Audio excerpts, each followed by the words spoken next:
welcome to our speakers, Mr. Mohau and Councillor Koloti. Thank you for joining us this particular evening. This is our first webinar for the BMF Northwest Young Professionals, as well as the student chapter branches.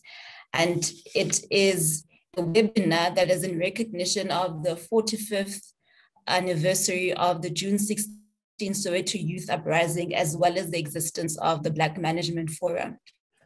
BMF is a thought leadership organization which exists with the main purpose of influencing socioeconomic transformation in our country in pursuit of socioeconomic justice, fairness, and equity. So it is very important then for BMF members and non-members to continuously have a conversation about what it looks like to have this fundamental change happen in the structures, systems, institutions and patterns of ownership with regards to the economy of our country, and ensuring that it benefits all that live in it. But it is also rather equally important to discuss that what it is that the youth can do to largely contribute to the empowerment of the more disadvantaged South Africans, and therefore advancing meaningful socioeconomic transformation. So I would like to firstly give our provincial chairperson, who is Mrs. Batiletsi, here to give a warm welcome to our guest speakers, as well as our participants for this evening. Good evening, all.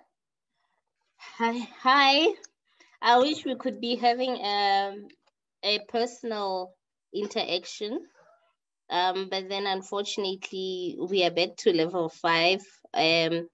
Actually the nice level 5, level 4, even though it's basically level 5. My name is Batiletsi. I'm the provincial chairperson of Black Management Forum, the Northwest chapter of it. I am elated that we're having this discussion at this time of the year, especially now that it's Youth Month and our organization is turning 45. I'm more than, proud of the youth, which is our student chapter and the young professionals that have brought this thing together. I think our governing party says for the youth, it's ube mo chapalong, but with us, we're saying we should have more youth representation where nothing can be done without us as youth. Even though I am the chairperson of the mother body, I am youth as well as even at the national level, mostly our body is youth-based, which is why one of our discussions that are being pioneered and spearheaded by young professionals, national chairperson, is to say there should be at least 30% representation of youth on all boards, whether it's SOEs or any other private company. We should strive for that in our lifetime. And it's something that I'm proud to say we are working tirelessly towards that. And I'm more than happy to see our student chapter and the young professionals actually taking the lead to say, this is the discussion that we want. How do we become part of the economy while we are still young? Instead of saying we'll leave it to the older people, they'll do it for us, why not become part of it in our youth so that we will reap the benefits of it in our later years? With those few words, I am saying and extending a very warm welcome to our two speakers, Councillor Koloti and Ndete Mohau Mokoena. I hope that you will have a very engaging and robust discussion with us, because as the BMF, we are people that believe that you need to speak truth to power. And for anything to change, we must speak to those that have the power, as well as us who do have the power to say we want to spearhead transformation in all sectors of the economy. With those few words, I thank you, Ms. Galebe, for affording me the opportunity to welcome our speakers. And I also welcome the participants of tonight's engagement. I thank you, ma'am. Thank you, Chairperson. And to our non-members that would like to join BMF, you can visit our website, bmfonline.co.za, to just check out what our individual membership packages look like. And to our returning members, don't forget to reach out to your provincial structures to find out how you can renew your membership for the year. As our chair has spoken and said that it's very important to talk about leveling the economy and ensuring that all people of the Republic are able to participate in it regardless of their background. And with particular focus on ensuring that the youth can also contribute and make sure that our economy and its economic players represent the social demographics of our Republic. Our speakers for this evening are Councillor Ntombi Koloti and Mr. Mohau Mokoena, and they will each get a chance to address us and talk about youth contribution towards socioeconomic transformation. After they have addressed us, we will then have a Q&A where our attendees are welcome to raise their hands to ask a question, or you may post it on our chat box here on Zoom. Our first speaker for the evening, Councillor Ntombi Koloti, is currently one of the 80 inaugural Women in Leadership program at UCT, as well as the South African Local Government Association. She is the former ANC Dr. KK regional spokesperson. She's also a philanthropist who founded the Ntombi K Foundation in the year 2018.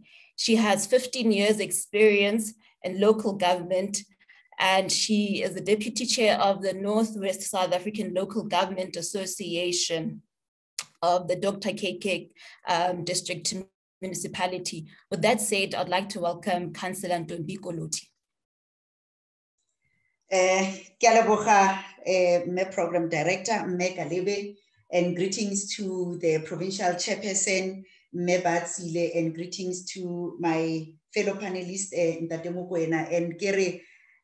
Bravo, young people of Bokonibu Pirima, bravo, young people of South Africa, and thanks very much to the BMF for according me an opportunity to be part of this beautiful evening. Of course, I always say issues about young people can't be discussed without our immense contribution. And as the invitation states that one should be engaging on a subject which is the socio-economic transformation agenda and the role of young people, taking into cognizance our 2021 theme, which is channelizing youth power for nation building. And the first question that one has to address when engaging in this platform today is a definition of what is socio-economic transformation. And one thing that I've realized, ladies and gentlemen, and our participants, is that globally and even with the UN agenda, the definition of socio-economic transformation,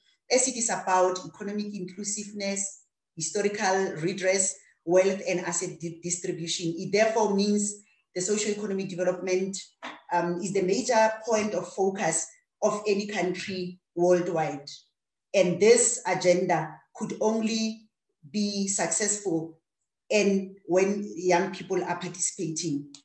The efficiency of the role played by young people in this process, it is very important. However, we need to take into consideration the willingness of the leadership, both in government and in private, to participate in the youth development. And I think a question that we must continue to ask, that we have always been asking ourselves past 1976, is whether do we have the leadership that has demonstrated the willpower just to understand the challenges facing by young people.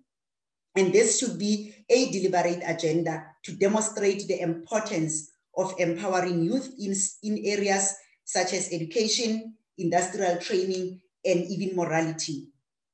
The two pillars that determines the successful socio-economic development status of any country includes the economic growth and the level of poverty. Now, for the socio-economic development to be sustainable, economic growth has to be accompanied by poverty reduction. I didn't want to go into the deeper statistics as to how many young people are living in a poverty-stricken situation, because I think that is the information that is in the public domain. But what becomes important as young people in the Northwest Province and as members of the BMF is how do we position ourselves. Moreover, the primary method of poverty reduction is the creation of employment opportunities created through industrialization, which is facilitated by investment in areas that are less industrialist. As most of us, we are aware that Bokoni Bophirima is a rural province that still needs a lot of industrial growth and plans, which we have potential. One of the areas that we needed to focus on is what does it mean for the young people of Bokoni Bophirima to be involved in the socio-economic transformation. It means the Northwest BMF young professionals must be able to know the industrial, agricultural, infrastructure, health, education, sports, recreation opportunities around all the regions of our province. Because when you talk about socioeconomic development, you can't only focus in your province. You need to understand the country setup and the continental setup so that we are not limited in terms of our planning and thinking. This therefore means that as young people of Bojanala, we need to formulate a structured, deliberate socio-economic agenda to hold to account all the mining houses in the Bojanala region, not only the mining houses, including the industries that are around the Bojanala region, just to get an understanding on their social labor plans. How are they positioning young people? Because we always know that in terms of the set aside in the procurement, young people has to benefit in the 30%, not only the 30% that should be given to them as a monetary or as a bribery, but in a form of a development. When you look at the Dr. Kenneth Kaunda region, young people coordinatedly with no fear, no favor, must be able to engage one another on behalf of the youth of Bokoni Bophirima to engage the only existing university in the province, which is the Northwest University, to ensure that collaboratively they pursue that the preference of admissions at the Northwest University should be given to young people coming from around the province, and not only to deal with the admissions, but insist that it deepens its root further to becoming a beacon of inspiration on human resource and entrepreneurial development programs. And this must not just happen, it should be a deliberate agenda where the BMF pursues the private-public and private partnership led by young people and the leadership of the BMF. Ladies and gentlemen, young people of Bokoni Bophirima, some few months ago, in the two regions of our province, which is Bojanala and Dr. Kenneth Kaunda, young people have demonstrated that there is a need for two other additional universities, which is the University of Technology. If all of us would remember that in that Lexdorp area, we used to have the Tshwane University of Technology. That has to come back, and the importance of having a medical university in our region. So the two regions already have positioned themselves to be able to tap into that opportunity. Therefore, this calls for the BMF young professionals to formulate a position and enter into a social contract with big companies in the Northwest to contribute in the establishment of these two universities. And I'm sure all of us, we will acknowledge the importance of having the engineering and the medical skills, as COVID has indicated that we needed those two skills. And I'm sure we can also attest as to the state of infrastructure in our province, how important is that. When you broadly look into how the Bojanala region and the Ngaka region are characterized, this gives a greater position to the BMF to lead young people and our teenagers in particular to be well incubated in an entrepreneurial manner, to be involved in the sports, arts, culture, and tourism sector. And I would make a clarion call to the BMF young professionals to collaborate with other social partners to extensively look into a career guidance for our young people. Having learned what COVID did or how COVID disrupted the learning program for the year 20 and 2021, one would realize and acknowledge that most of our teenagers who are our future leaders, their education has been disrupted. So we need to make sure that the young professionals through the BMF, we've got that clear focus on teenagers in our schools. As it is within the mandate of the BMF to make sure that it plays that vital role that will help develop the ability of our teenagers to be able to comprehend why is it important to understand the socio-economic transformation, as it includes understanding the broader economic development agenda. So we need to start talking about how do we help our young people in that space. When we look at the Northwest Province and all the 4 regions, I can strongly say each and every region in the Northwest has got a unique character, wherein if as the BMF, we can tap into the few opportunities that I have spoken to, we can be great.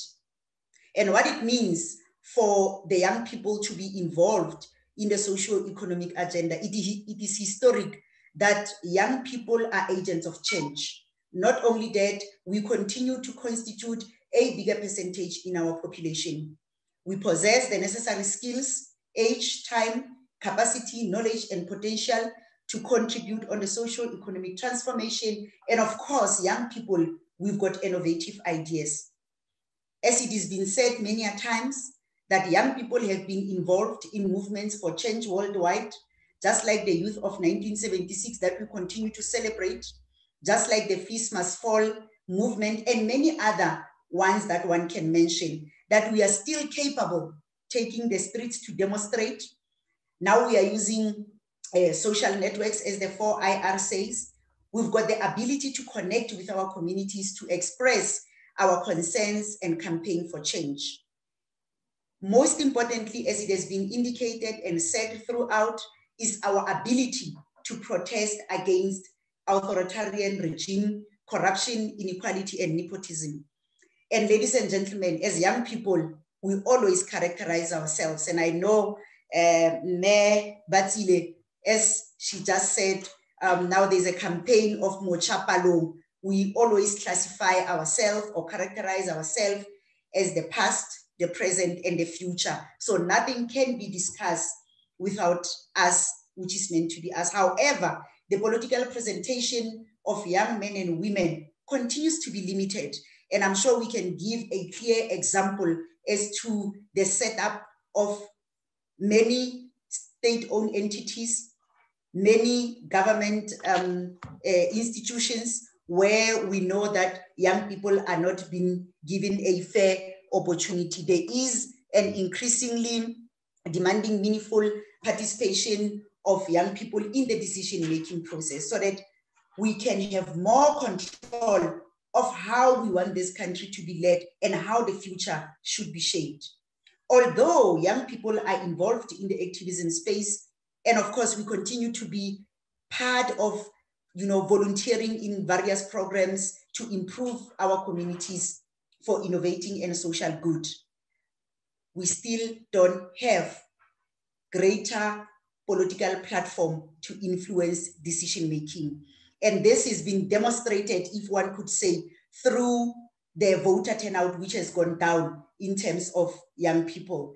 And the message that we are sending out is to say, give young people the baton to be their own liberators, as we did in 1976, as we did with many other programs to save our country.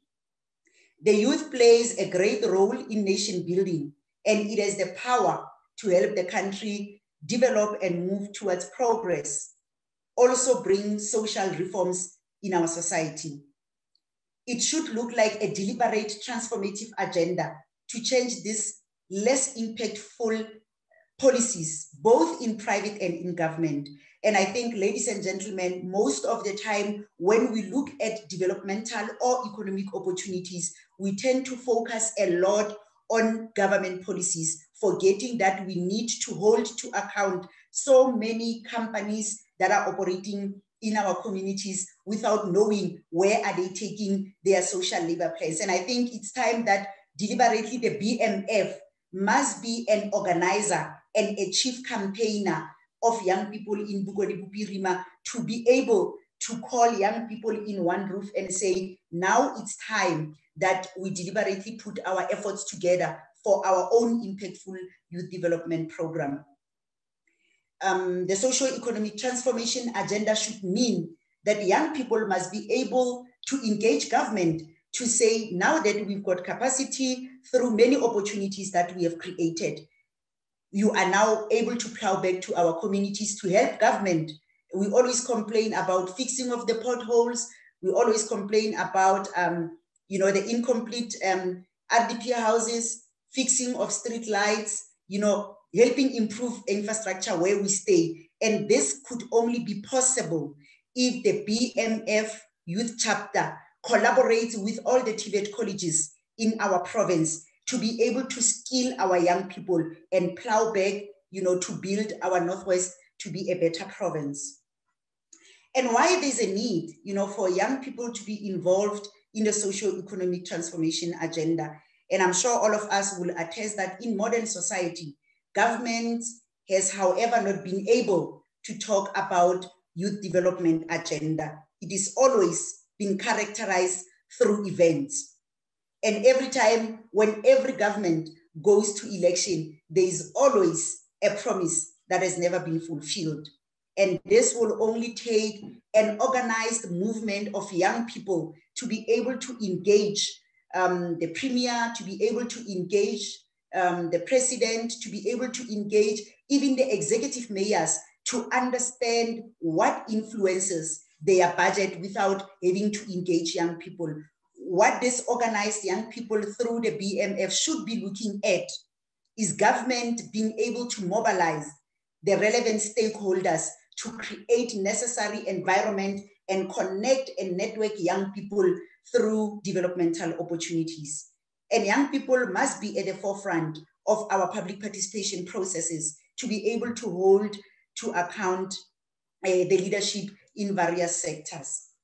And I think the most important thing, which is within the mandate, the vision, and the founding principles of the BMF, is to what can BMF members do to prepare its young people to advocate for socio-economic transformation, as it is within your mandate that you are to nurture the development of young professionals in various corporate and entrepreneurial environment.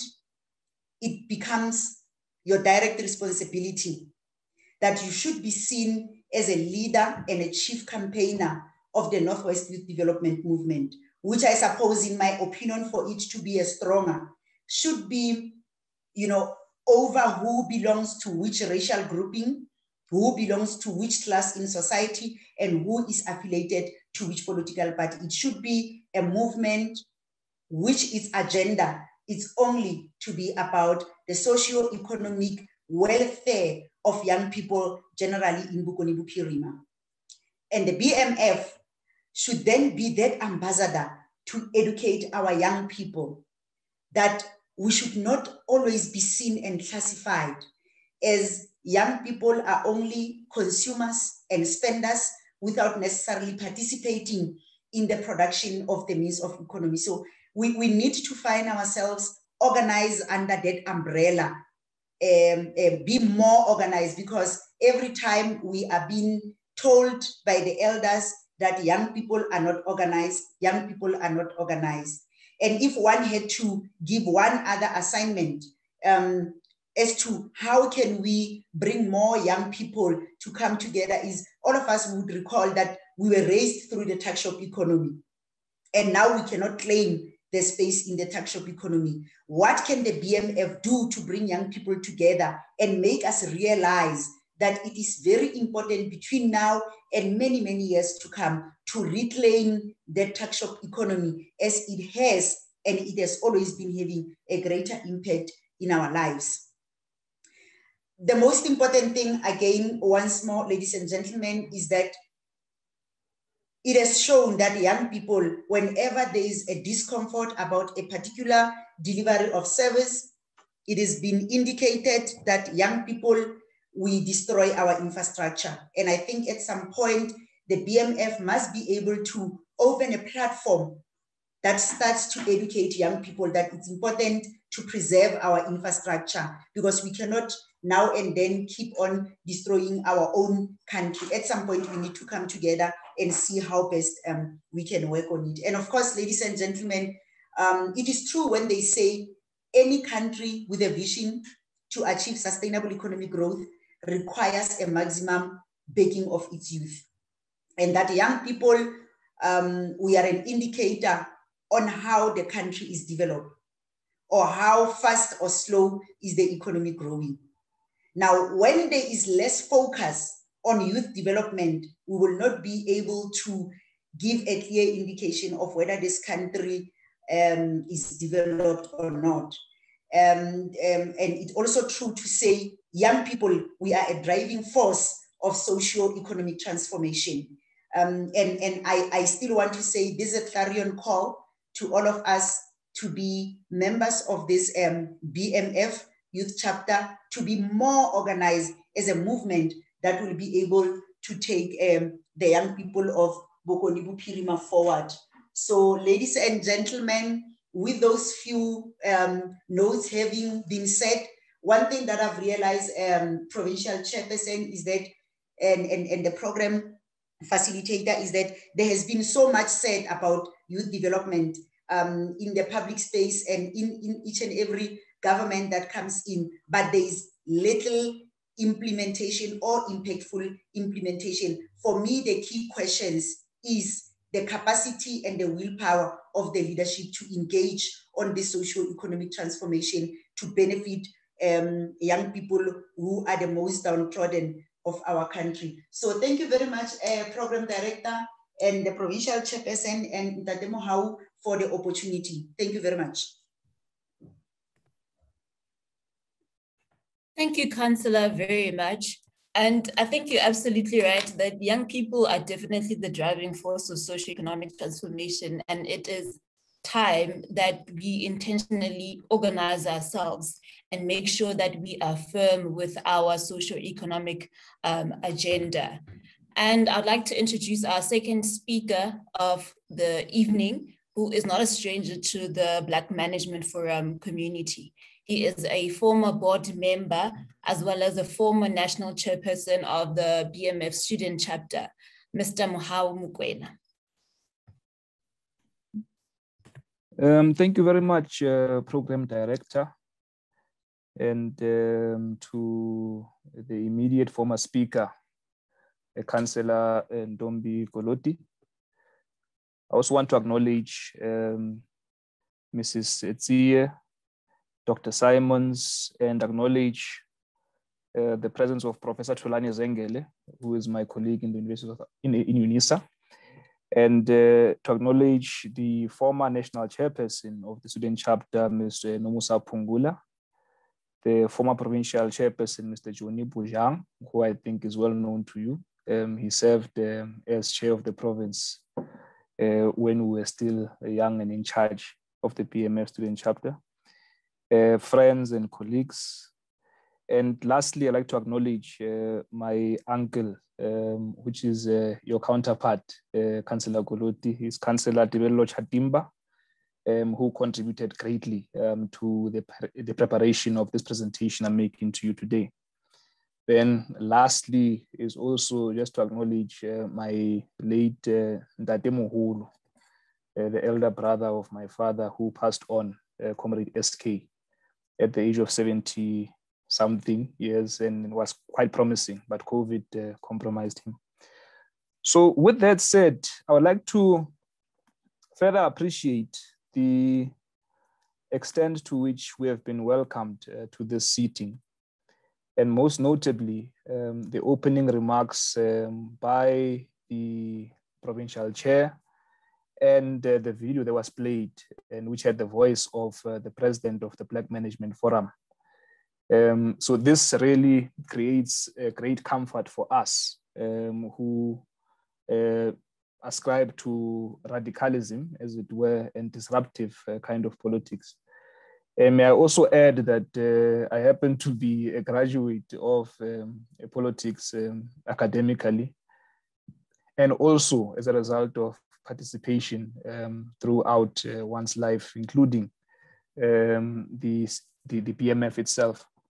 So I'm from that radical tradition within the PMF. So I trust you will bear with me then based on your welcoming of us.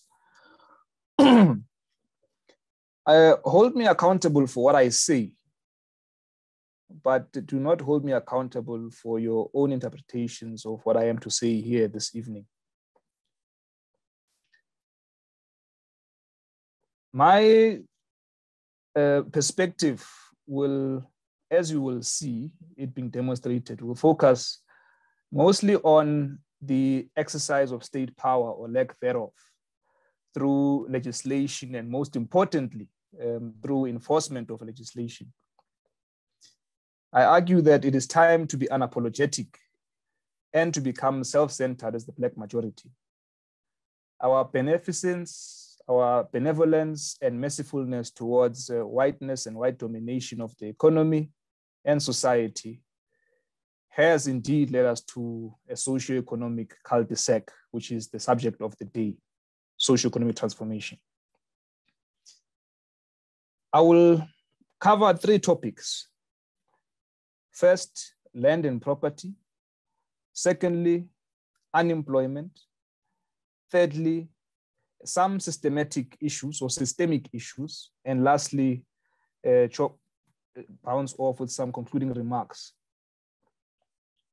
Now, on land and property,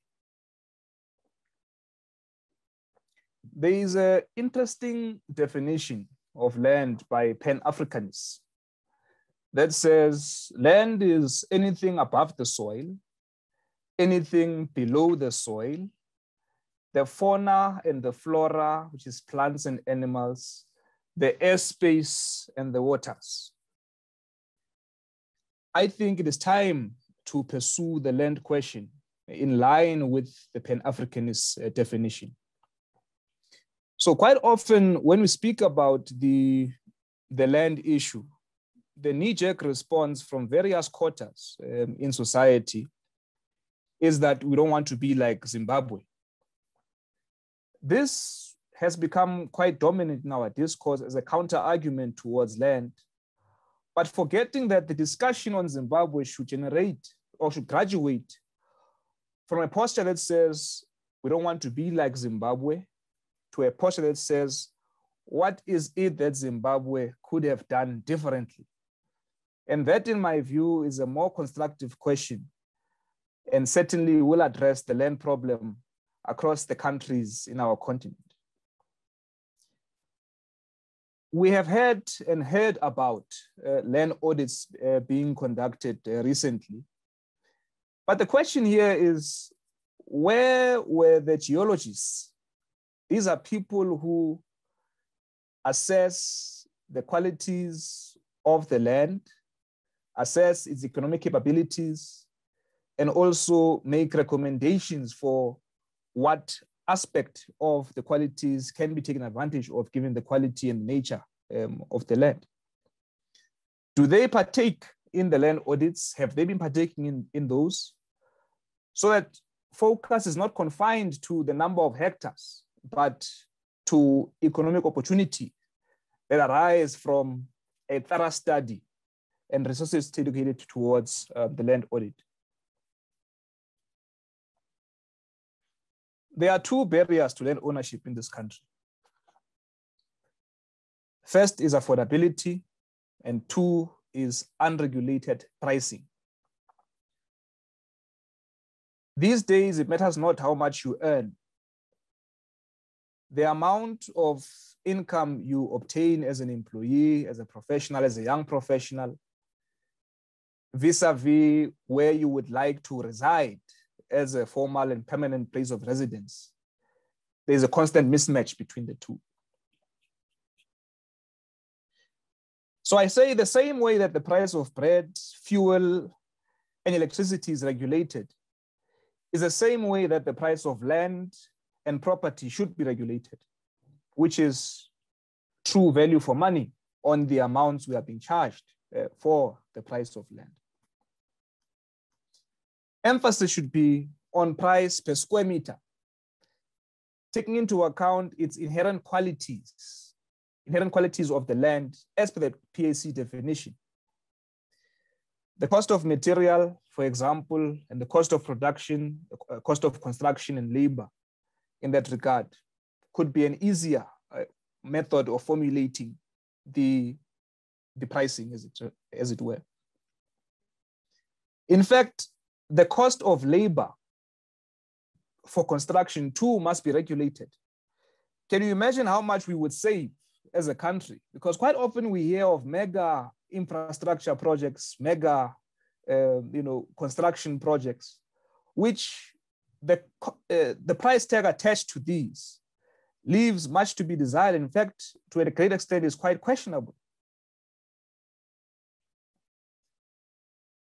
On unemployment, and I'm skipping quickly due to time constraints, Chairperson and Program Director. On unemployment, I want to start with this question, that if South Africa belongs to all who live in it, why are we as South Africans not issued with title deeds at birth in addition to birth certificates? Nature expects man to work as it does with all living organisms on planet Earth. Let me pause here. When you look at nature, the animals, the plants, the fauna and the flora, and also the creatures that live in the sea, all of these, because they are born of nature, are subjected to some form of work in order to sustain themselves and their offsprings. But in our case, it's quite different. We heard recently the statistics on unemployment, particularly in relation to youth and unemployment in general as a country. And these have been rising over the years. So in contrast, it means that we are in defiance of nature with the high current unemployment rate. So unemployment is an act of violence against nature and defiance against nature. As I said before, I had an engagement with Councillor Chatimba. When I asked him about, so you say that pickup trucks used to roam around communities looking for unemployed persons without applications, without interview processes. What kind of economic opportunities existed at the time? He says prominently agriculture, mining, manufacturing. And I said, oh, so all of these sectors we have mentioned are based on land that we still have as a country.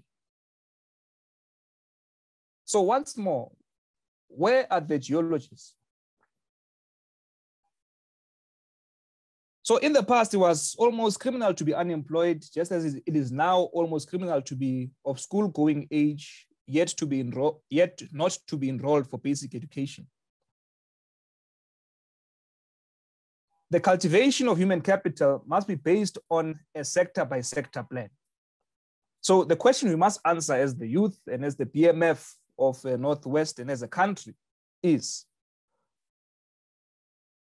which sectors should we systematically target, how and in what sequence?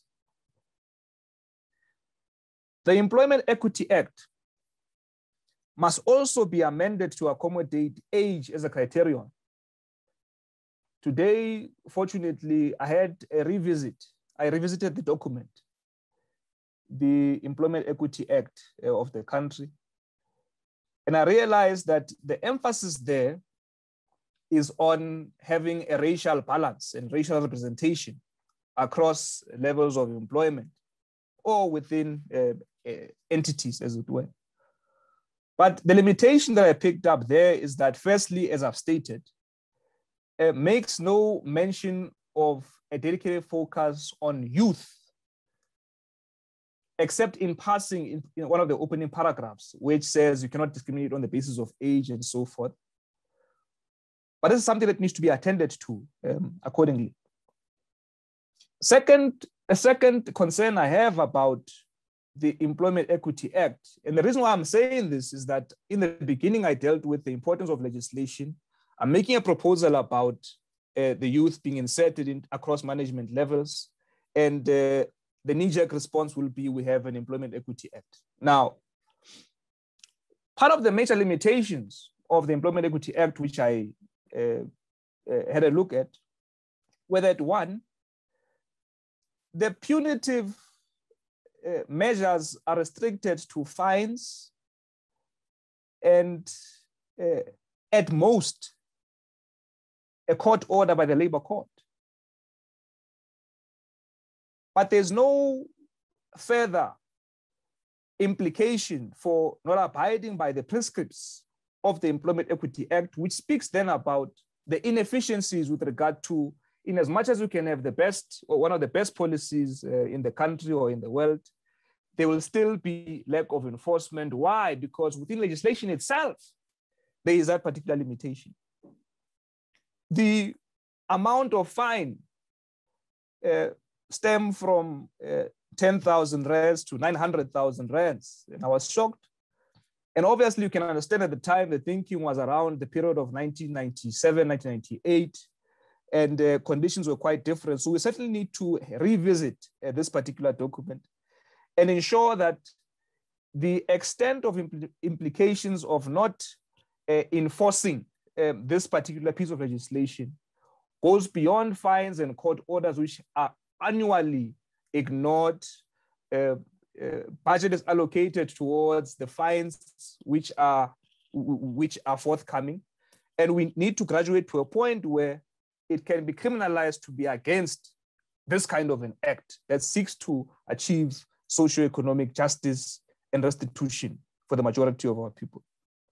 So yes, as you said, Chair of the province,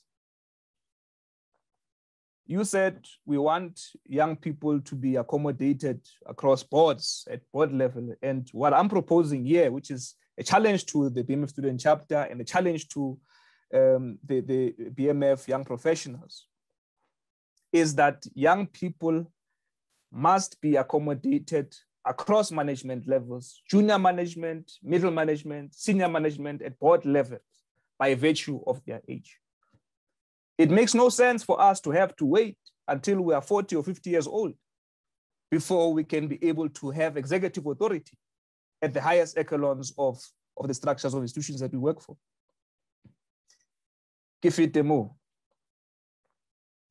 Systemic issues in which the state can intervene, I'll mention a few because of time. One of which is, it must be a criminal offense to have unjustifiable and unspent budget. Quite often we hear of the budgets unspent, budgets returned, to an extent that these are available for the taking, for repurposing, as we have seen in the recent past. And there is now a move towards zero-based budgeting in the state, which we welcome, of course, but on condition that it is applied correctly. Because what zero-based budgeting will do as a framework is that it will compel departments and state entities to justify on an annual basis what they are requesting the funds for the following year, and also what they have done with the funds in the preceding years. And I think it may be a debate that needs to be opened up to say, what view do we then formulate with regard to this, and especially with regards to lack of spending, because lack of spending it also has implications on lack of programs being delivered as anticipated and as submitted, hence the approval of the budget in the first place. The level of education of public representatives needs to be addressed. Let me take some water and repeat that point. The level of education of public reps needs to be addressed in this sense. Further education must be a precondition for assuming public office, and certainly compulsory for public representatives. You know, I have been watching the interviews for the NYDA board members quite recently over the past week or so.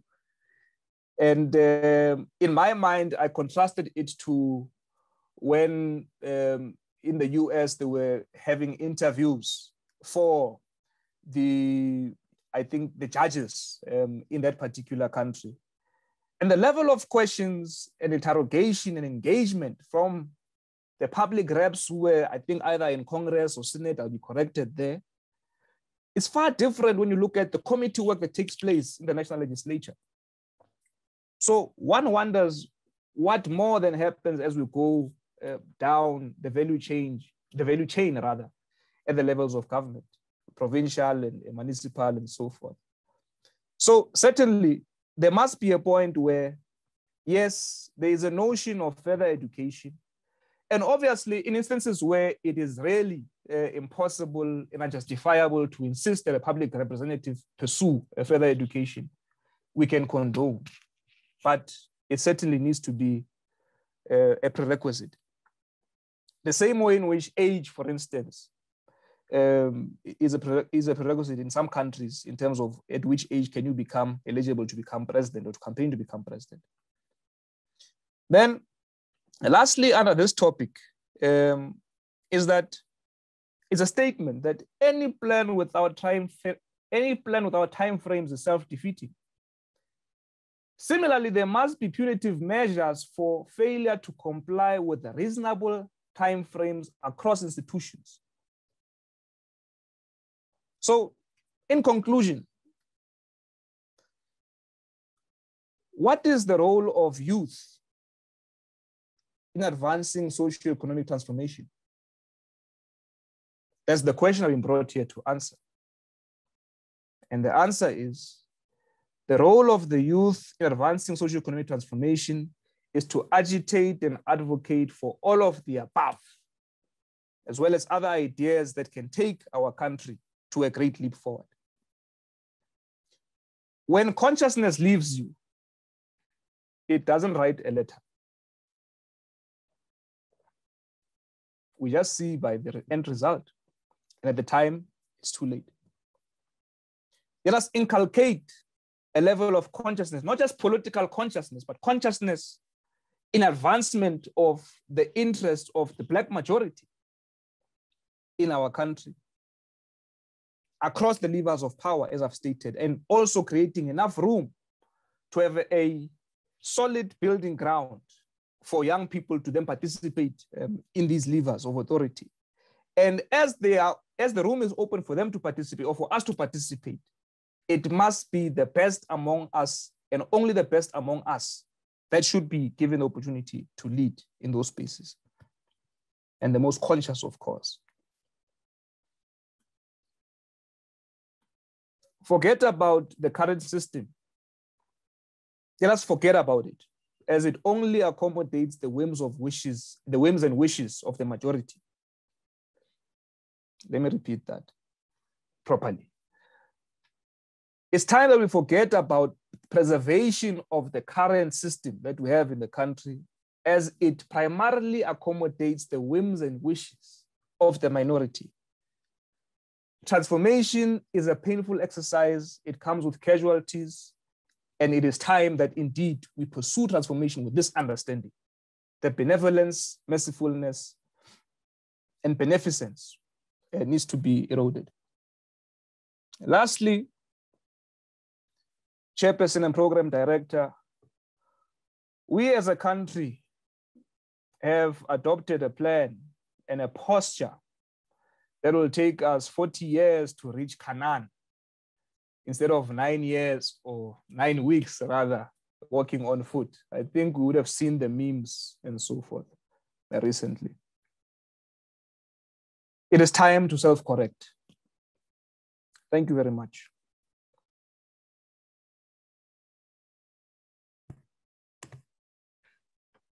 Thank you, Mr. Mohau. Ladies and gentlemen, we've reached the Q&A part of our webinar this evening. So if you have any comments, If you have any questions, feel free to add them to the chat box, or alternatively, raise your hand and we will give you a platform to address or ask one of our panelists, or you can address and direct your question to both, or feel free to address your concerns, inquiries, or questions to the organization as a whole. I saw a hand, but it has disappeared.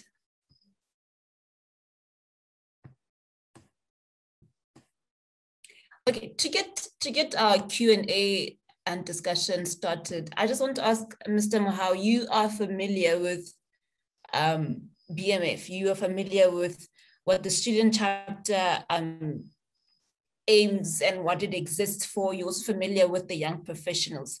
So to advance socio-economic transformation, what does it look like? What do members, what do branch leaders, what do young professional leaders need to do in the BMF to not only develop themselves to take up this challenge, but what kind of programs are we looking at? What kind of agendas are we expecting from them to take forward the socio-economic transformation agenda forward?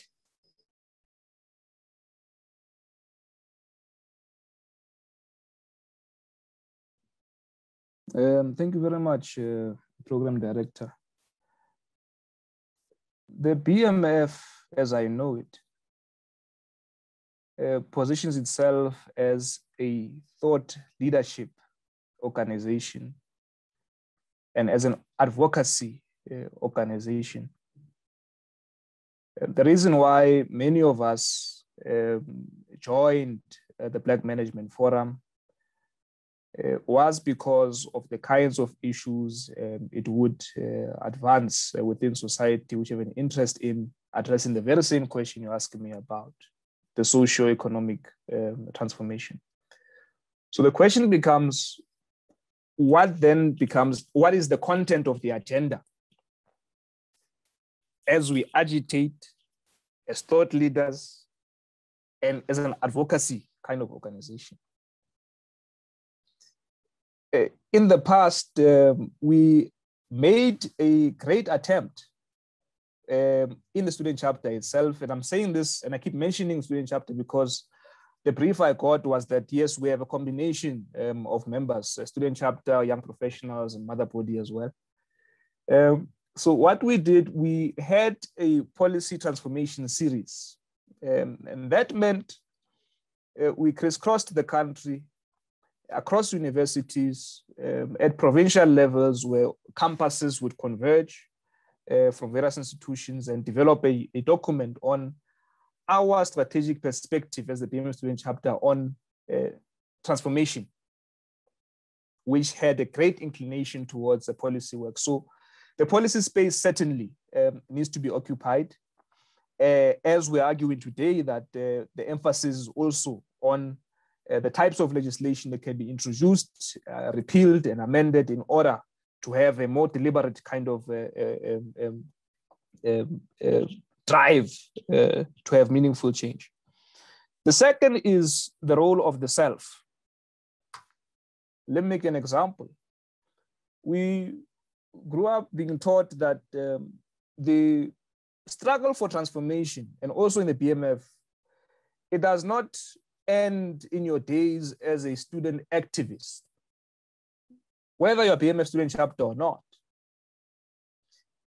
The struggle for transformation follows you and should follow you up until the day in which you meet with the Creator.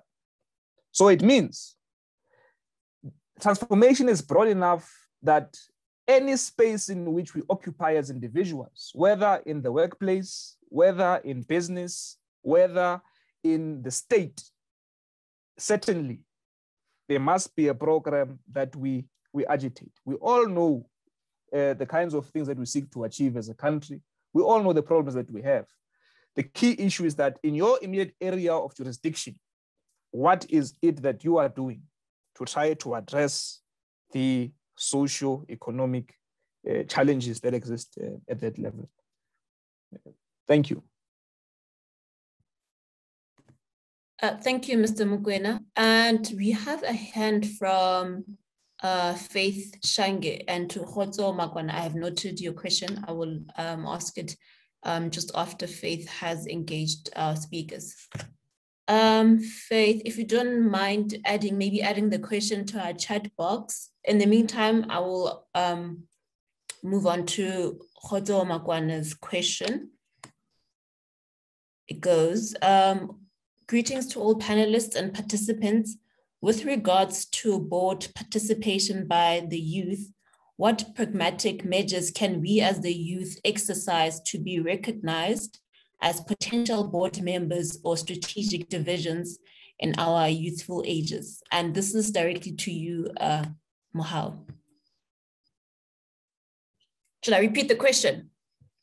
No, I captured the question. I'm just hoping that also we allow a person who's a decision maker, a person who's decision making bodies to have a bite at some of these questions.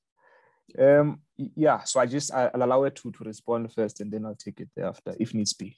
Thank you. Out of respect. Okay.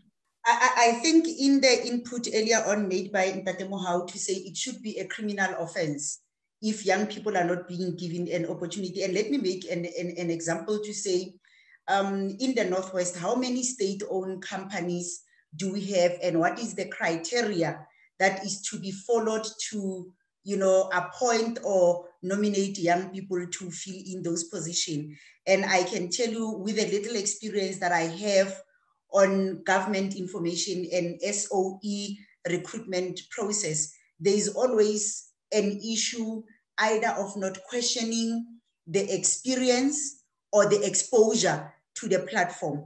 Especially for a young graduate who want to serve in a board, there is always a question of whether do you possess a 5-year or 10-year experience in public management, which I still want to say it has to be a deliberate agenda where government says if a young person is a fresh graduate, must be exposed and be given an opportunity, because it's not easy for young people to access these institutions to be given an opportunity to do the practicals.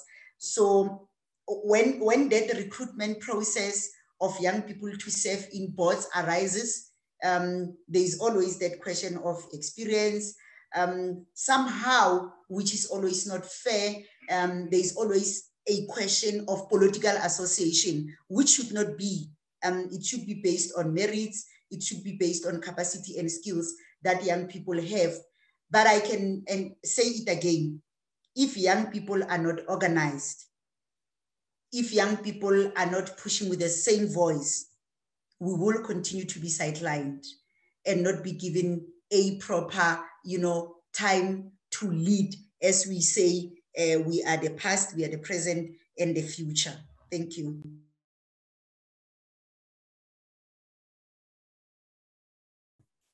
Mohau, your thoughts? Yes, thank you, Program Director. Certainly, my thoughts are intertwined with those of Councillor Koloti. To say, just to expand a bit, when we speak about state-owned enterprises or state-owned companies, we often think of the big five or the big three, ESCOM, SAA, SAPC, and so forth. But in reality, there are tens of state-owned companies, tens and tens of them, which certainly there are opportunities. Secondly, within the private space, to sit on a board doesn't mean to sit, or it doesn't mean you start sitting at Nedbank or at ABSA or, at these major competitors or these monopolies. But it also means to garner the experience of sitting in a board, even with smaller entities that exist within your parameters or within your reach. Quite often there are adverts, in Sunday newspapers, and I wonder whether we pay dedicated focus to these, where they seek special skills, candidates to come and assist the board, either in committees or, in the board itself. And certainly, these are some of the things that need to be taken advantage of. So start small, and then you gravitate towards, bigger spaces. So yes, certainly organize. We need to organize ourselves as young people. And the PMF is the perfect platform. Some of us, we are now managers in spaces that people of our age would never, or it's quite unheard of that at our age we become managers, but we play that particular role because of the training and inculcation of consciousness and preparation brought about by opportunities and platforms brought about by the PMF. Ambition, certainly. You can be as great only as far as your ambition allows you to.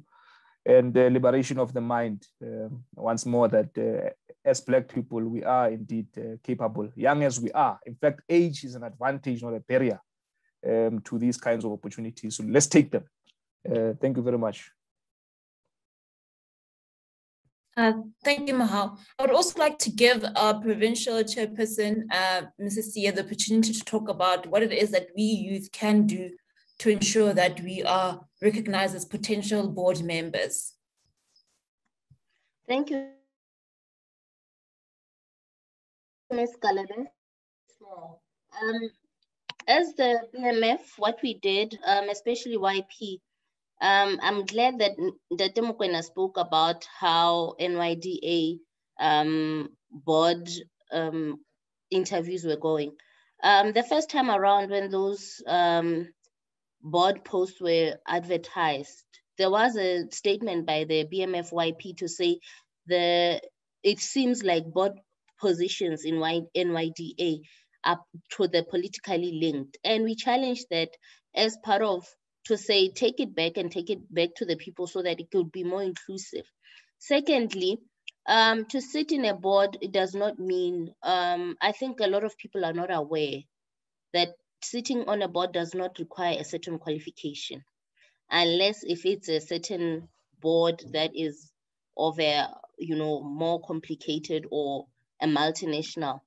We can start sitting in boards by being part of board committees. 2, you can also start small at being boards of NPOs. I, for one, am only 34 and I've been sitting on boards since 32. So it does not mean that there are no opportunities. Do not start at some point where you want to say, I want to be recognized at, for example, Transnet or whatever. Where do you garner the experience? Start small, start at an NPO nearby you, start at a school board so that you get the experience. And then start maybe looking at organizations such as the Institute of Directors. There are things that they do to help and trainings that they do so that you start garnering the experience as well as the capacity to be able to sit on a board. I would definitely say, even tomorrow, our young professional national chairperson, Mr. Hopa, is going to be on a TV show with the Progressive Business Forum, where they are discussing a similar issue, because he's really pushing towards the position to say all boards, whether SOEs or whatever within the country, we should at least make sure that the 30% of board components or constitution is made out of youth, because otherwise we are still then not representing, the demographics are still skewed if we don't adhere to that. That's my contribution, Mayor Galeb. Thank you, Asbatile. From Kutano Di Kwathe, what can be done to make government officials and politicians to understand that economic transformation will come with casualties? I am in a space where it is prescribed that SMEs must be given opportunities where there are infrastructure development projects in their locality. However, the hurdles and resistance when those with resources want to ignore the emerging local SMEs take all, because they come up with all excuses like local SMEs don't have capacity. And I think this question is directed to both our speakers for the evening. Okay, no, thanks, Mewitoko. And I think in my comment earlier on, I said this developmental agenda should be deliberate one way or the other. And I always say people employed or deployed in government must know in the back of their minds and in their consciousness and in their conscious and in everything that they do, that they are there to serve. And I always say, in the absence of any system or program that holds leaders accountable, of course, the casualties will always be there. Now, for us to be able to hold each other accountable, I always encourage us as young people to be more organized. You know, when we approach not only the municipality, even private companies existing in our communities that brings any kind of a developmental agenda, we need to be able to sit down and say, yes, today we are going to have a program or a project to build up a stadium. Put us together as stakeholders in one table, whether you do it through a project steering committee where each party is going to explain their role. You engage and you say, this is going to be the ultimate output. When we see the stadium there, which is to be for your community, each one of you must play a particular role. And this means that at some point, not all SMMEs will be able to benefit in that particular project. But once there is a clear system and a deliberate program, we will know of all the developmental programs that needs to come in a particular area. Once this program is in place, we are able to then say we are ticking the box, you know, knowing that where we are going. I don't know if I have answered that clearly, but that's what I'm thinking. Thank you. Thank you, Councillor. Mohau, any thoughts or contribution? Yes, thank you, Program Director. No, certainly, economic transformation will come with casualties. It's important also to be very careful about who those casualties become as we advance this. We don't mean casualties in general. So, yes, the complaint, and we have known about this for quite some time, that the emerging local SMMEs are often ostracized.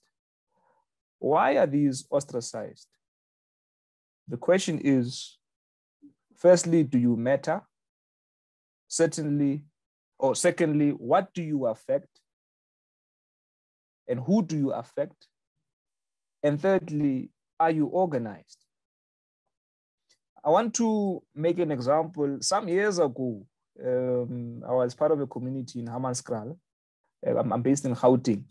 In Hammanskraal, and that's where I learned that there's a time to wear, you know, a suit and a tie and a shirt, and there's a time to wear sneakers or the teki and t-shirts and bask under the sun there in demand for economic redress towards the local population.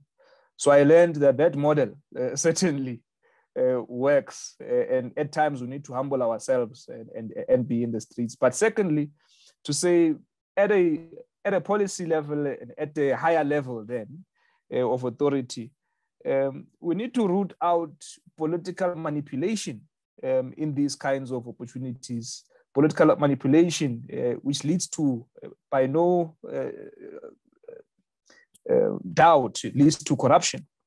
And this is primarily because there are no consequences. We quite often hear about the manipulation of tender processes and all of that, but AG constantly, year by year, you know, there are all sorts of reports about how we are lacking in terms of compliance and transparency and all of these things, but there's zero consequence. So it is indeed for us as a society and young people to organize ourselves and demand that there be more transparency and accountability, and most importantly, criminalization, because that is the way in which laws can be enforced. So the key from me is that, you know, wherever you are in a small community, there's one man who likes saying towns, villages, and small dorpies. Wherever you may be, certainly it is up to you to ensure that you matter and you affect the state of affairs in that society, so that when decisions are taken of this nature, you are not ostracized at all. Thank you. Thank you, Mohau. And before I ask the next question, I would just like to read a comment from Jennifer.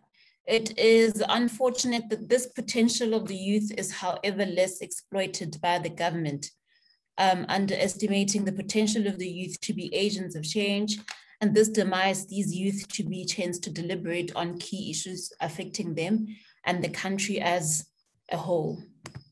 We have a question from Mac Mukobane, which goes as follows. What will be the implications of COVID-19 towards the transformative agenda?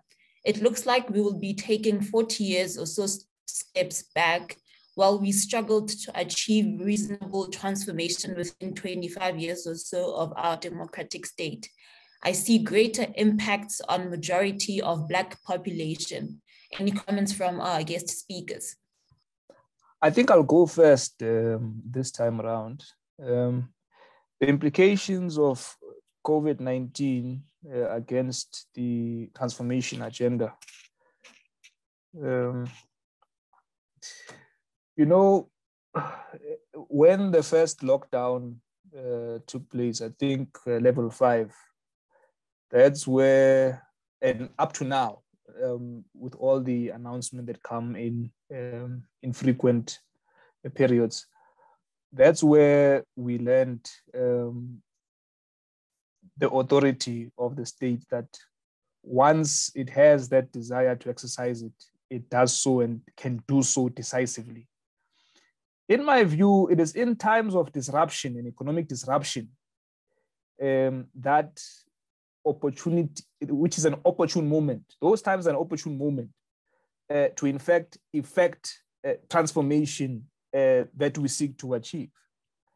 I say so because the scare over the years has been the rand will fall, the economy will collapse. So it collapsed in any case during the past couple of months, 18 months or so. And I think we should have taken advantage of that. So post-COVID, we will see. It's a luta continua. But I think the timing of it, it's quite important. And in times like these, we should have taken advantage. So COVID, on the one hand, could have been seen to be a detriment towards the transformation agenda. But on the other hand, certainly, it could have been an opportune moment. Thank you. Thank you, Mohau. Councillor, any comments? I agree with Mohau. Thank you. There is a question from Faith, and I think it's in 2 parts, addressed to the councillor. And the first part goes as follows. You touched on the issue of how we protest by destroying and burning down infrastructure. And in my view, that is because that seems to be the only way government gets to listen to our issues and demands to a certain degree.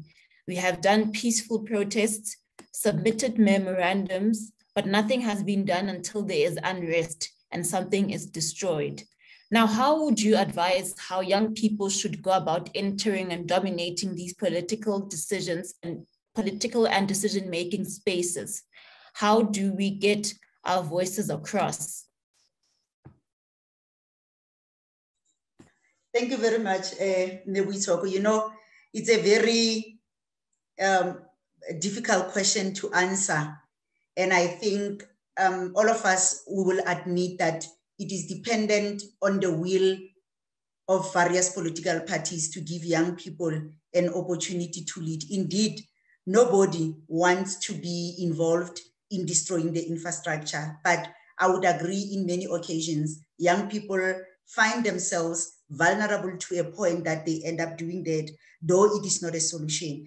And I still want to say that, and I think it was mentioned by Mohau earlier on and the provincial chairperson, to say, when we take leadership as individuals, we must be taken through, an open interview where we are being taught and questioned about patriotism as leaders. We should not lead our communities to a stage where we force them through a protest to deliver services to them. The moment that our communities put an X in a box to give us that power, to lead and change their lives. It's that moment where we understand that they don't have to take it to the street and destroy, you know, the infrastructure and all that. But I want to say, it is through structures such as the BMF and many other structures that are there, you know, to sharpen our understanding on how best we can organize ourselves to be that important stakeholder of any other organization like government, like private sector. But I can say that young people, always we have been blamed that young people are not organized, young people, we are destroyers of infrastructure, but it is not true. It is because we do that because we are vulnerable. But let's try to organize ourselves. And I think, you know, the statistics information shows that young people, we constitute the majority of the population. And I think now with COVID, young people, you know, being exposed to a continuous unemployment, we need more strategies. And I was saying, maybe we need more prayers, and somebody was saying prayers can't help, but we need, you know, leaders that has got the willpower to make sure that young people are given a fair chance to better their lives. Thank you.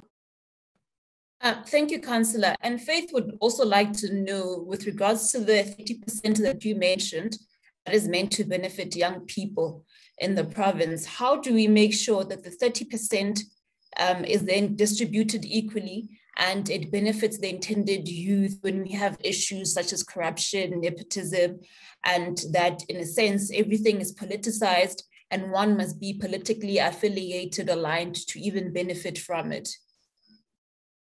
You know, Mebutoko, I always tell a lot of people that it is not true and it is not supposed to be like that you need to be associated with a certain political party for you to benefit from any government program. I always say, the moment you put your eggs in a box or next to any party, it says government must deliver to you. And it is very unfortunate that many, I will say, because I'm in local government space, many municipalities are supposed to have, through their procurement, this 30% set aside and have a deliberate program where it is going to be said, there's youth, there's women, there's people with disability, all the sectors in the community. Now, it requires, you know, that collaboration, it requires that working together between the municipality, local economic development, and other municipal departments to have a deliberate program. And in the absence of that, I can tell you it has been a challenge, because in most of the instances, when you talk about 30%, you know, the municipality will always say communities are insisting that 30%, when it's a big company, when it comes, it must give, I'll say it as we say it in the street language, jojo to a particular grouping, and that destroys the whole intention of the 30% set aside, as it's supposed to be more of a developmental you know, agenda of a 30% set aside. So it's still a long journey that must be persuaded, you know, in a spirit of a developmental approach, which requires, you know, officials and politicians who've got an understanding. And I always believe that, you know, leaders, whether be administrators or politicians, need to possess, you know, a bit of understanding what it means to be a leader. You need to have certain skills to be able to have a way of engaging with your communities, because most of the communities, they are vulnerable because their leaders cannot, to an extent, be able to say, this is our IDP and this is how we are going to benefit from this IDP. How can we collaborate to ensure that as a particular sector in the community, you benefit is in this IDP? And not only looking at the municipal opportunities, but looking even at other developmental opportunities that comes from other, you know, agents of development within the communities where our young people are. Thank you. Thank you, Councillor. And in the same breath, what can be done then to encourage youth to participate, particularly as graduates in local government as councillors? Because Mr. Mahou did mention that it should be a prerequisite for anyone that wants to be at any level of government to have higher level of education, further education. You know, I would say, leadership is a continuous journey. Learning is a continuous, process. We continue to learn, whether you are a graduate or not a graduate. Leadership requires, a combination of, I will say, as they always say, organic and inorganic knowledge. And also it depends, from party to party on how they treat their recruitment and, giving exposure to young people to lead. And it's very unfortunate because our democratic and our electoral system, it is still a party-based system. So for you to be able to be mochapalong or to be in any leadership through government, legislature, municipality, you need to belong to a particular party. So that has to come from parties saying we need to push young people who are more capable and who are still willing to learn, to take this development of our communities forward. So it is still a bit of a journey that we need to climb to make different parties to understand that young people can be given an opportunity, because that's how our electoral system is based. Otherwise, if it could have been a system where you get voted as an individual, I think it could have been better, but we are still a party-based electoral system. So this will require parties to have that recognition to the youth capacity. Thank you. Thank you, Councillor. Mohau, Faith would like to know and would actually like to ask you that you elaborate on the point you made that Africa belongs to everyone who lives in it and that we should be given both birth certificates and title deeds at birth. Yeah, no, that question caught me off guard. I was busy writing notes for the previous question, but be that as it may, no, that is a dramatic expression which is meant to indicate that South Africa does not belong to all who live in it. And it was meant to state the urgency of dealing with the land question and property question, as it were. So it is dramatic and poetic, as it were. Thank you.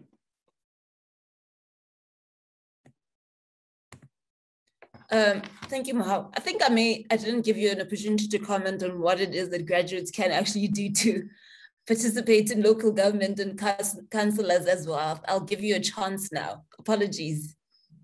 Okay, thank you, Program Director. I think two things here. That firstly, you don't participate in politics the day upon which you decide you want to be a public representative, a public rep.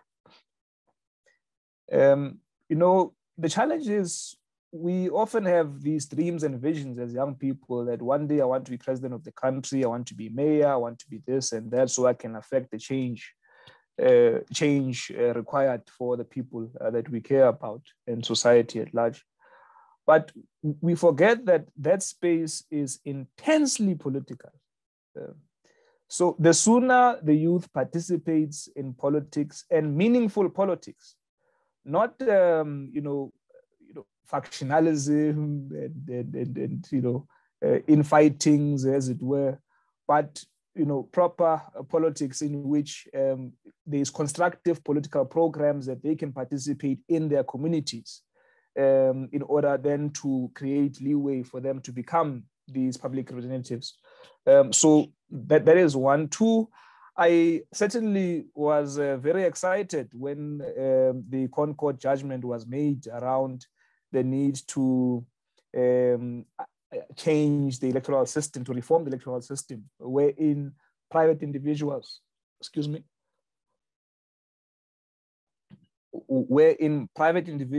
not affiliated to any political parties may also compete for the political space and seats allocated across the spheres. So this is an exciting development, which I think all young people need to look forward to and prepare themselves, that maybe the time may come for you without even participating in political parties. So thank you, Chair. Thank you, Mohau. And I think we have reached the point where we're going to take our last question for the evening, last question, last comment. And just after the last question, I'm going to give our YP National Chairperson a chance to just address some of the YP issues that have been brought forward this evening and to make any comments. So our last question for the evening, when going through all our townships, you'll find that businesses have been taken over by foreign nationals. How can we then encourage our youth to be motivated to contribute to the economy of our country and not be spectators in their own country? And to Councillor, if you can, just before you contribute your thoughts on this particular question, can you just highlight and explain further about what Mochapalong is about for our attendees this evening? I think I got it from the provincial chair, so I'll be speaking under correction to say I think Mochapalong is a campaign to say this time around we need youthful municipal councillors. So I think that's the whole campaigning idea. So Mochapalong is basically we need to see young people coming out very strong as municipal councillors now that we are going for the local government elections. And I think on the second question of the local businesses being taken over by foreign nationals, and I will still say that's how we grew up. Most of us, with a tuck shop business, let's get ourselves organized and make sure that we go to municipalities and engage with our parents not to give illegal foreign nationals spaces to rent for their business, because I don't want to assume that all of them may not be having working permits. But I think if we engage municipalities to say now it has to come to a stop to give these foreign nationals permits if they are getting permits, if they're not getting permits, and also engage our parents to show them why is it important for us to operate these tuck shops, because most of the time they give them spaces to rent for these tuck shops that are all over. And as young people, we must start to put it in our minds that this tuck shop economy has got a great impact as it has been in our growing. Thank you.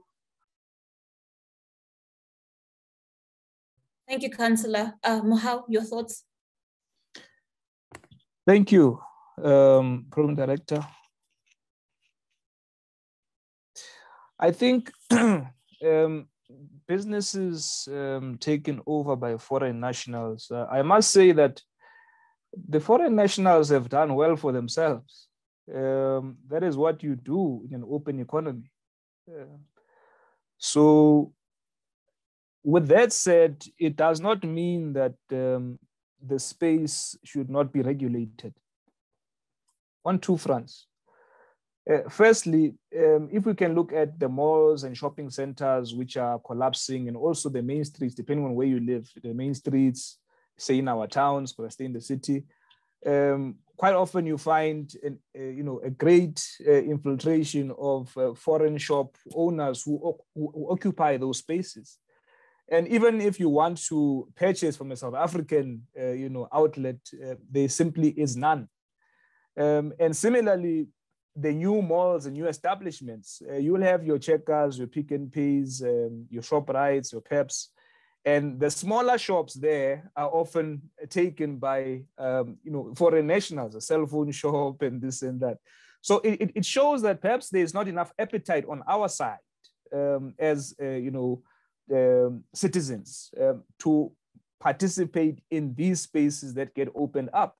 We will fight over, who gets construction of this or that section of the mall or shopping center, but to say who will then occupy spaces in these precincts, it's a different thing. So we need to maybe re-engineer ourselves to say, this is our country too.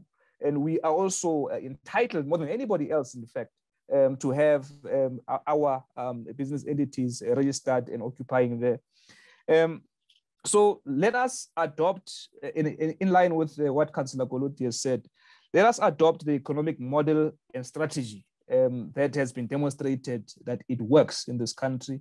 that the BMF is a great platform. It's a wide network, nationwide network of individuals with business interests in the country. So let us indeed occupy. So strategy is identify a niche area, you occupy it, collaborate and expand. That will never change in as far as free market is concerned, and let's do so. Thank you, Chair. Thank you, Mohau.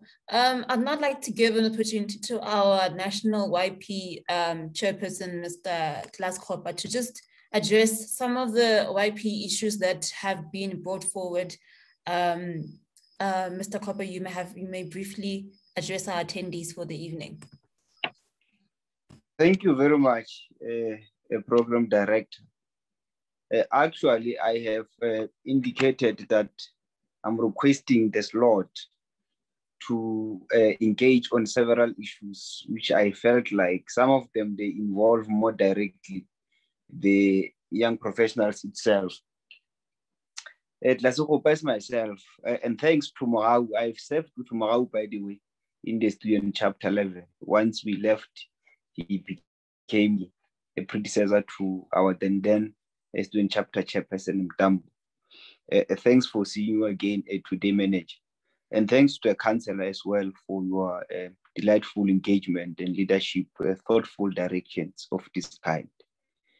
Colleagues, it is indeed that when we're engaging certain matters, you might find that the certain people that we are requesting info from might not be having full of such information.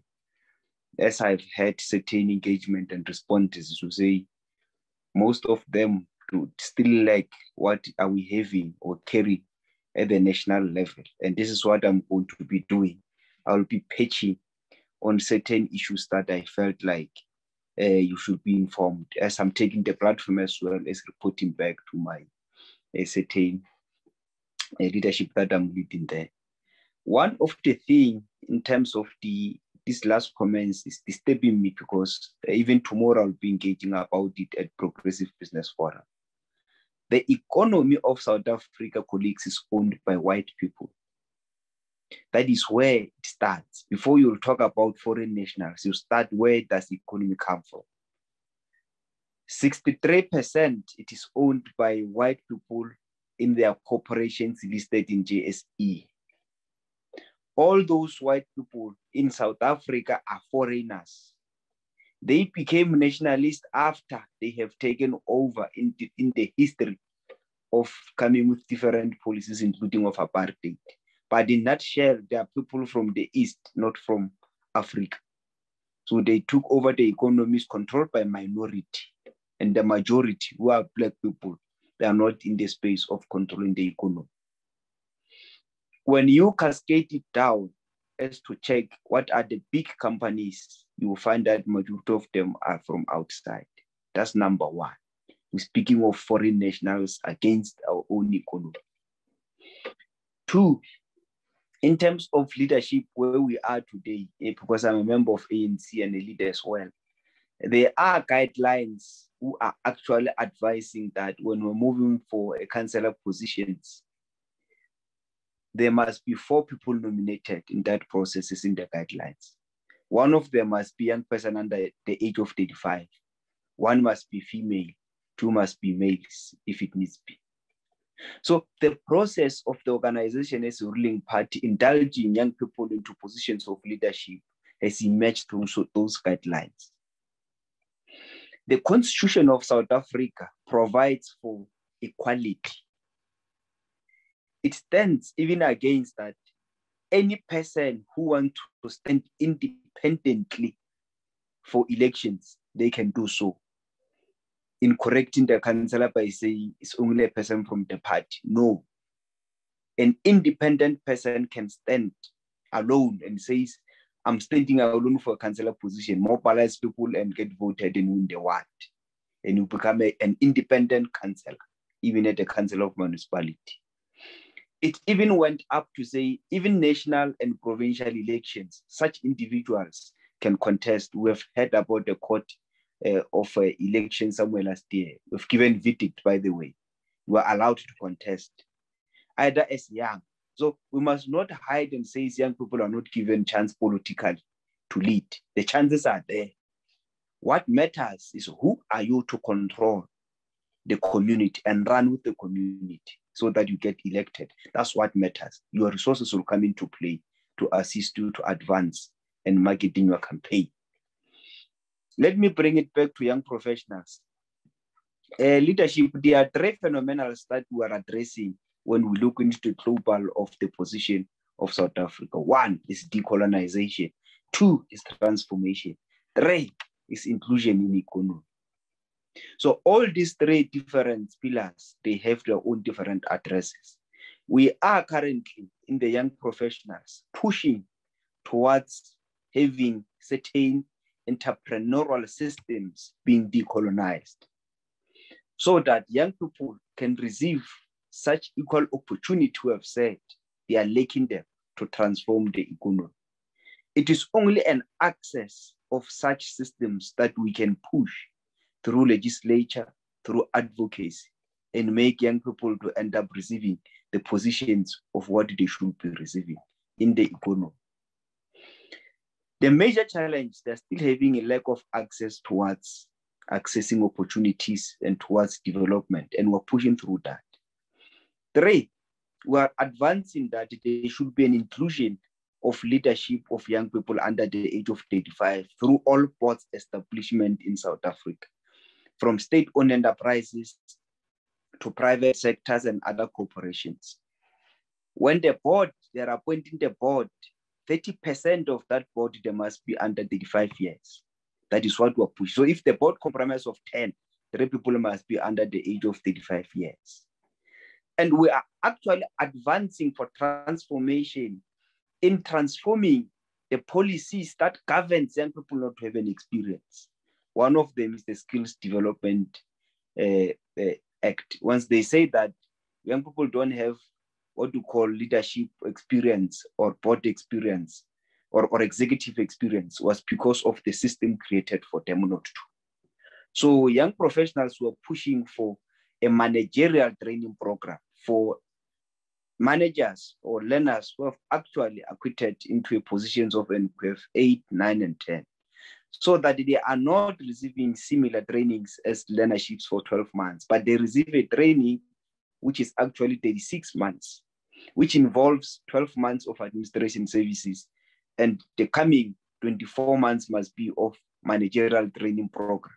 So that once you conclude in 3-year term, nobody will be saying this person doesn't have experience. We'll have acquired administrative experience, we'll have acquired management training experience of up to 2 years. So this is when we talk of transformation agenda in the landscape of the young professionals. 3, that is where I'm speaking about inclusion. So inclusion leadership, it is the areas where we have identified them through the CEE report of 2019. But there are certain areas that we have identified, and even came somewhere last week, the CEE report. Young people are not participating in them majorly. One, if you go to top executive or senior management positions, majority of them are over 35. If you go to middle management positions, majority are over 35. And all these things are created merely because there is a lack of understanding of those who are in authority, the directors, the HRs, lack of understanding and advocating and pitching for inclusion. So we are driving the knowledge across the sectors for people to understand what do we talk about when we speak of inclusion. Inclusion is not transformation. We want to include them into the mainstream of economy for positions of power themselves. Lastly, before I end, I see program directors making signals. Before I end, we are speaking of ownership and we're speaking of management control. So when we speak of ownership in the context of YP, we're in relation towards the sectors whereby young people were not participating largely, and those sectors were advanced by a certain policy called the BEE Act. So if we can deal with BEE Act and young people get to be included in those positions of ownership, that is where we are going to ravel the issue of young people not participating largely, because they are running businesses that are of informal or either they're at informal sectors. Their businesses are not elsewhere, merely because of an understanding of the control and the ownership. Once the positions for the BE goes out to request certain inclusion, young people companies are not found to buy certain equity of private shares in those corporate companies. It's merely because of the illusion that we're talking about of circulation of information, openness to young people, so that we can be able to redress, colleagues. We are reversing the gains that the older generation have gained through advancement of the policies. And we want them to be on the correct positions of young people of today. All those gains must be received by the young people of today. It's not like older people are not pushing it, by the way. President Andile is also pushing it, and at BBC they're also pushing it. But we are also advocating across the board to push it, to say we need an ownership of young people wherever there are opportunities. I can give an example by saying they call them BE shares.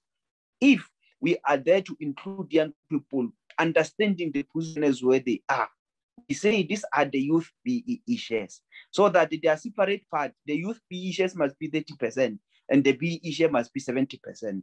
No one will be occupying the space of 30% if they are not under the age of 35. In this way, we are pushing more young people to be part of what we call corporates in South Africa and receive equity shares. Ladies and gentlemen, I'm not the addressing person tonight. I pardon me, because the understanding of how we run the economy is more largely with what we're talking about. But because I'm not the guest speaker, I thought like it is important that I come forth and engage with you colleagues in terms of where we are. We will meet again the other day when I'm addressing, so that I feed you more about the pillars and the progress as the young professionals where we are nationally. We are very far beyond many sectors that are pushing transformation and inclusion.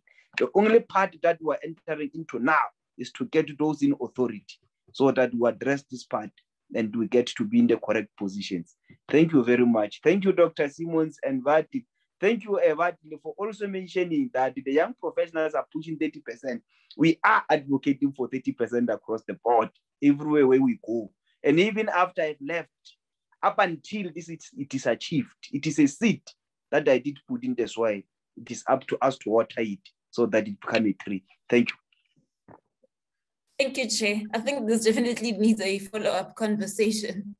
And I think YP structures will definitely take it up with you to ensure that a conversation of such magnitude takes place very soon.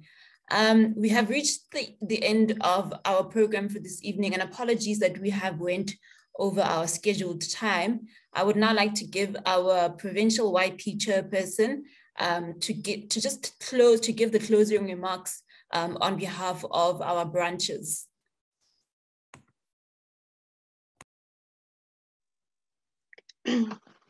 Good evening, leaders. I would want to extend a vote of thanks, and I would want to end with this. We can only be as great as our ambition, as Mr. Mohawe said, and I want to add onto that and challenge each one of us who are here, not to just be seat warmers where you find yourself, but a deliberate agent of change by speaking up and taking a deliberate action of change. I also just want to say a great thanks unto Councillor Koloti for giving a map of how we should approach SBMF for this province and working as a collective. And to Mr. Mohau, that has lined out a lot of thought-provoking questions and it gave great insight. Thank you for your participation.